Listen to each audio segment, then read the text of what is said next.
Alright, here's video 4. To fill up the air tanks, the fittings right there, you just use a regular old air compressor, a little electric car air compressor, and put a 12-volt battery on it, and then fill them up to roughly 95 to 100 psi, and that will get you several cycles on the gear. One system is for the brakes, the other one is for the landing gear. That's it. And we'll go over the radio stuff real quick. I believe I set my timer at 6 minutes.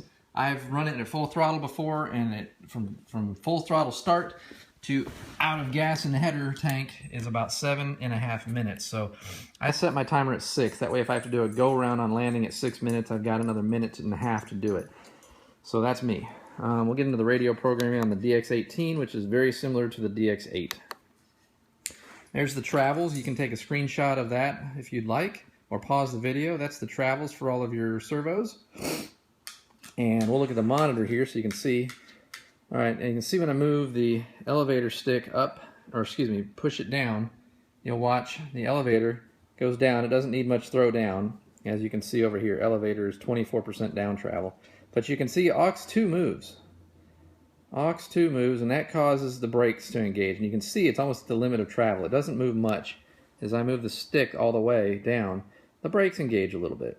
And that's really the only unusual thing in the programming, other than the rudder is tied to the nose wheel servo. So when you watch the rudder servo move, you'll see aux3 move.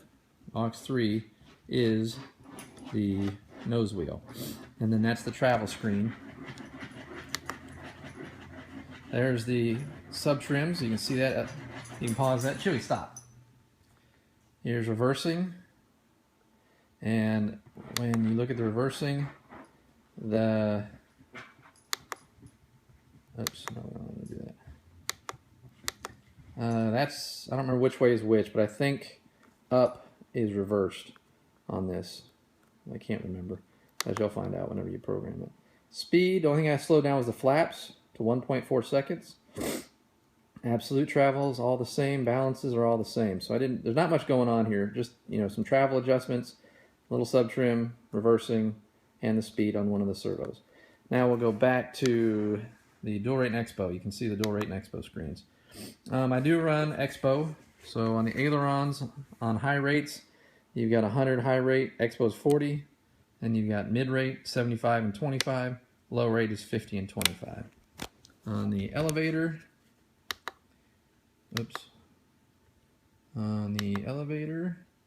we have on high rate 100 and 40, 100 dual rate, 40 expo, mid rate 75 and 25 pretty much, and then low rate on the elevator is 50 and 74, so you can see that.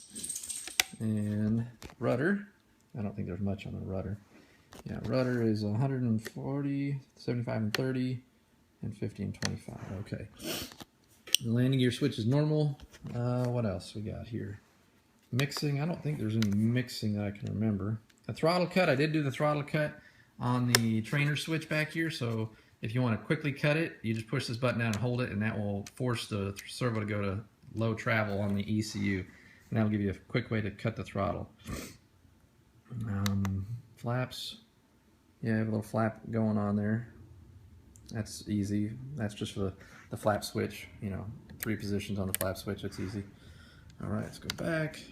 Mixing, I don't think there's a whole lot of mixing going on there. Rudder to aileron, no. Aileron to rudder, no, those are all inhibited, okay. So we'll come down here to elevator and aux2. Aux2 is the elevator and the brake, so you're gonna mix those together. And it's only gonna be on one side of the travel, which is down, elevator, 125%, so that's real easy. Go back. Elevator, rudder to aux3, that's the nose wheel. So that's rudder to aux3 and it's 65%, and the switch is always on. That way it's always, you got full-time nose wheel steering. And then I believe I put the trim for the nose wheel on a switch here. So if I want to slightly trim the nose wheel to get it straight without affecting the rudder, I could do that. And you'll have to remember how to do that in the manual. Sequencer, no. It does have telemetry, so I did run some telemetry like the flight log and the receiver. You can turn that on in your radio on the DX8, DX9, or DX18. The system setup, I think we have a little bit like dual ailerons or something. Model aircraft type. Yeah. One aileron, one flap. Because they're wide off. The ailerons and the flaps are, on this airplane have Y connectors on it. So you can run this airplane on an 8-channel servo. So that's, or an 8-channel radio. So make sure it says wing, one aileron, one flap. And then in flight mode, nothing.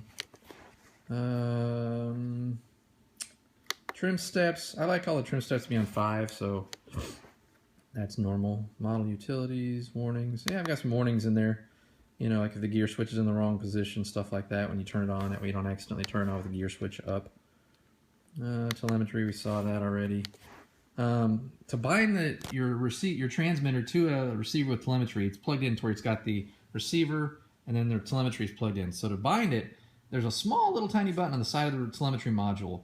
Push that button when you go to bind it, and that will bind the receiver and the telemetry module together, and you will see the telemetry show up on the radio with a little signal, and it'll show it on there, like up in the corner. There'll be a signal strength meter when you turn it on. You'll see show telemetry. So that's about it. Easy stuff. If you have any questions, you can let me know.